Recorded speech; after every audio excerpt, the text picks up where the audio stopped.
Welcome to সোজা ঝিলাপি, যেখানে কথা হবে সোজা সাপটা। দেখুন, পোস্ট অফিসে অনেকেই তো টাকা তুলতে আসে, কিন্তু অনেকেই আবার ফর্মটাই ফিল আপ করতে পারে না। চলো আজকে দেখাবো আমি পোস্ট অফিসের উইথড্রল ফর্মটা কীভাবে ফিল আপ করতে হয়।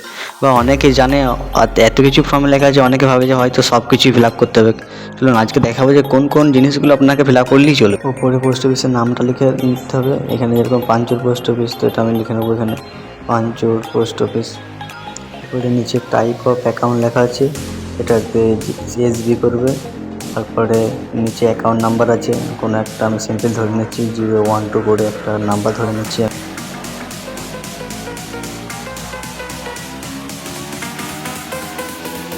এখানে যেটা আছে পেমেন্ট, এটা উইথড্রল করতে হবে। তার নিচে কত টাকা তুলবে, ধরছি 100 টাকা তুলবে, তো এখানে সংখ্যাতে 100 লিখতে হবে। আর তার পাশে যেটা আছে সেটা ইনওয়ার্ড লিখতে হবে। এখানে লিখে নেবো আমরা 100 অনলি।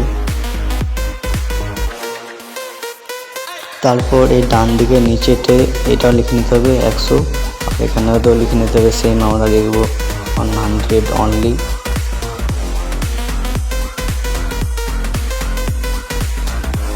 তারপর এখানে যে টাকা তুলবে তার দুটো সই, এখানে একটা সই আর নিচে ডান দিকে একটা সই এখানটাতে।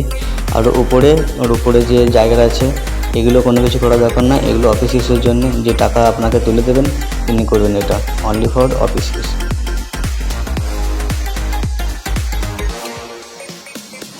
এবারে ওপরে বাঁ দিকে আপনারা ডেটটা দিয়ে দেবেন। আজকে যেরকম 14 তারিখ, তো আমি 14/1/2026 ডেটটা দিয়ে দিলাম। ব্যাস, আর কিছু করার দরকার নয়, এটা করে দিলেই আপনার কমপ্লিট হয়ে গেল। এত কিছু যা আছে লেখা আছে, এসব কোনো কিছু লেখার দরকার নেই।